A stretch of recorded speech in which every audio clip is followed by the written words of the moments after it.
Inacreditável, mas aconteceu, né? Um valor ali entre 400 milhões a 1 bilhão de reais foi desviado do Banco Central brasileiro na comunicação que ele tem entre ele e instituições financeiras por meio de um prestador de serviços, que é literalmente uma empresa de tecnologia. Mas o meu objetivo não é falar sobre as notícias em si, tudo isso você mesmo pode acompanhar, tem várias dessas manchetes correndo, né, sobre o que se sabe do ataque até agora, e tudo isso vai ser apurado. Mas o que eu quero falar no capítulo de hoje é não somente passar essa ideia de que a concepção de dinheiro que nós temos ela é bem diferente do que talvez você pense nesse momento, ou que a maioria das pessoas tenha, porque dá a impressão de que é aquele ataque que houve antigamente, quando você entrava ali literalmente no Banco Central e levava quilos e quilos de dinheiro, toneladas de notas para poder roubar aqueles valores. Mas hoje tudo isso é feito de forma digital. Só que mesmo que você já saiba disso, né? Afinal de contas, não tem nenhuma novidade que o dinheiro está cada vez mais digital,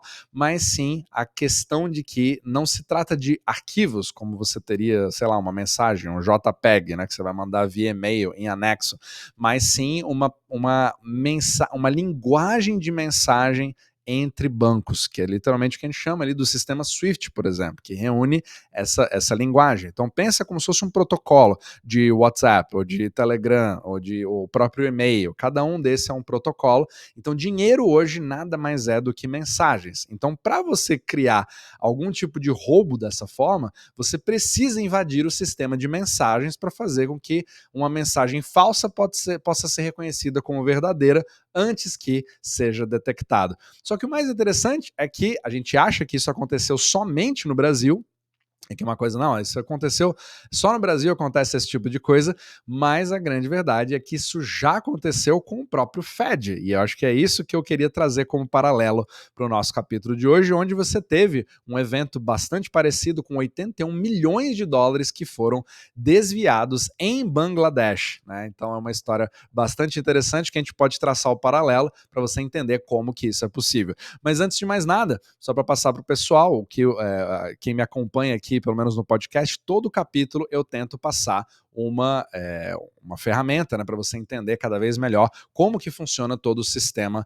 bancário e monetário mundial, o que eu chamo de mecânica monetária. Só que se você quiser se aprofundar, eu tenho todos esses vídeos gratuitos que você vê no YouTube, mas sem nenhuma propaganda, aqui no próprio Substack, como eu também tenho ali artigos exclusivos, onde eu literalmente me aprofundo, né, com gráficos, com explicações sobre a história de como funciona o sistema monetário, mas não da forma que a gente aprendeu na faculdade, mas sim de uma forma bem mais aprofundada. E também compartilho para aqueles que querem entender, né, o que eu estou fazendo com o meu próprio dinheiro, eu também mostro aqui a minha alocação do meu portfólio. Agora, se você quiser fazer uma revisão gratuita do seu próprio portfólio, ver como que as coisas podem ser feitas no seu caso, né, principalmente com tamanha incerteza que nós temos em 2025, você pode usar o link da descrição abaixo para falar também com os nossos assessores. Então, todos os links que eu estou falando aqui estão aqui na descrição e também no comentário em cima, ok? Perfeito. Então, voltando aqui, essa foi uma das histórias mais interessantes que eu já vi nos últimos tempos, e ela aconteceu em 2015.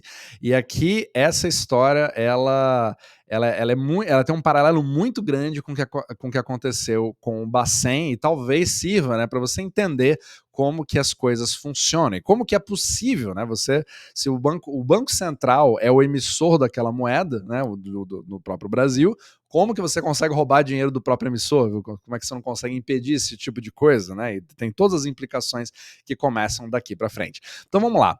Primeiro, você precisa entender a seguinte coisa: você tem um sistema onde você conecta, né, aquele banco, o Fed, ele tem contratos, inclusive, com bancos centrais estrangeiros, porque o dólar é a moeda de reserva global, que é o sistema euro-dólar que eu sempre falo, só que ele tem o Fed como essa parte centralizadora, né, e cada vez mais importante nesse aspecto.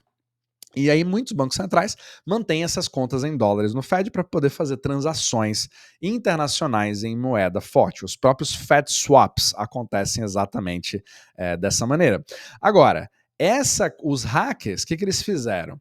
Eles usaram o sistema SWIFT com credenciais roubadas dentro do sistema SWIFT para poder mandar mensagens falsas de pagamento para o Fed liberar um pagamento que foi autenticado corretamente e executar essas transferências, mesmo sendo com credenciais roubadas. Então, em princípio, foi autenticado corretamente. Não tinha nada que o Fed poderia ali ver. Não estou defendendo aqui o Fed de forma alguma, porque com certeza foi uma falha ali da parte deles também.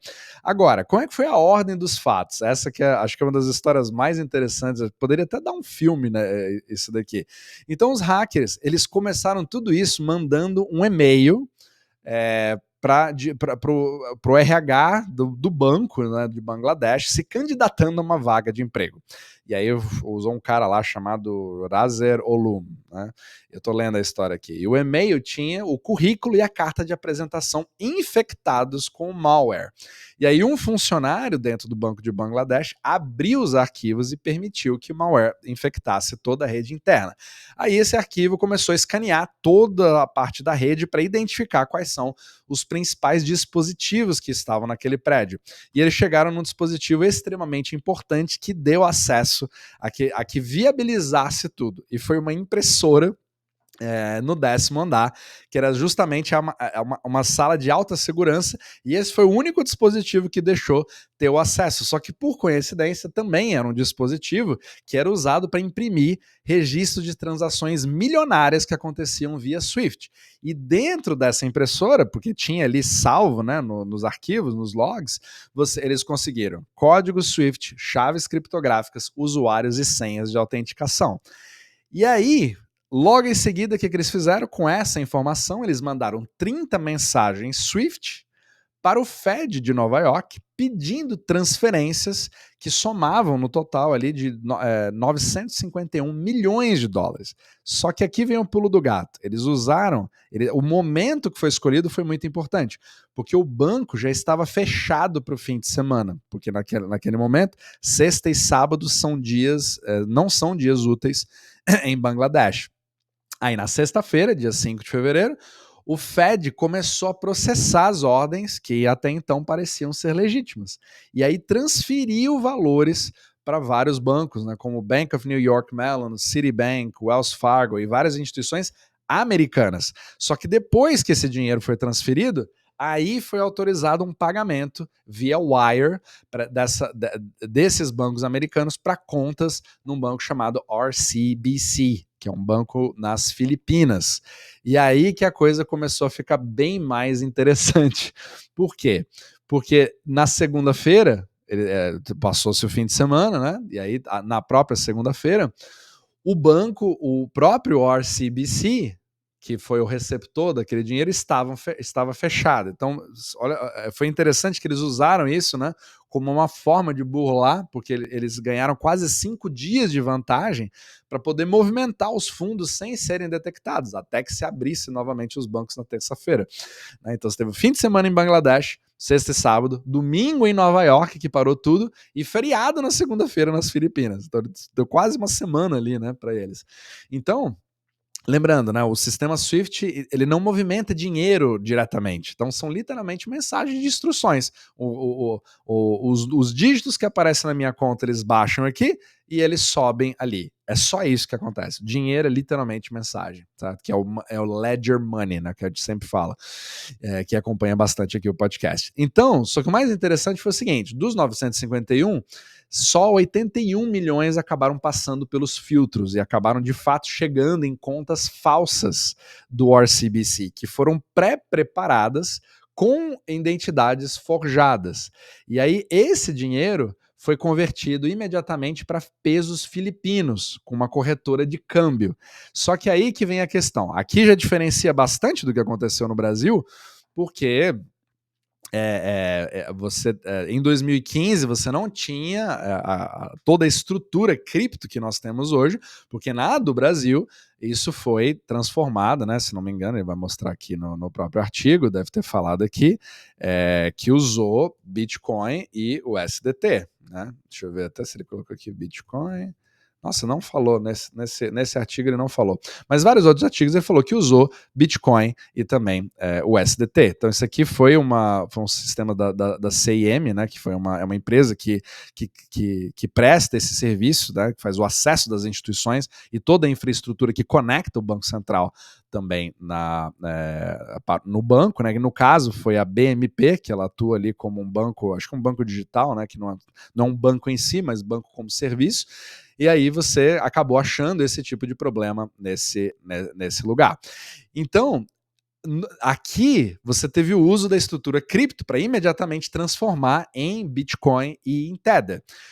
Só que no caso do Bangladesh, o Bitcoin da época, apesar de existir, né, talvez eles não existia a liquidez necessária para poder fazer isso, foi o mais engraçado de todos. Todo esse dinheiro de pesos filipinos foi enviado para cassinos nas Filipinas, e ele foi trocado por fichas, e aí ele foi apostado e redepositado em contas diferentes.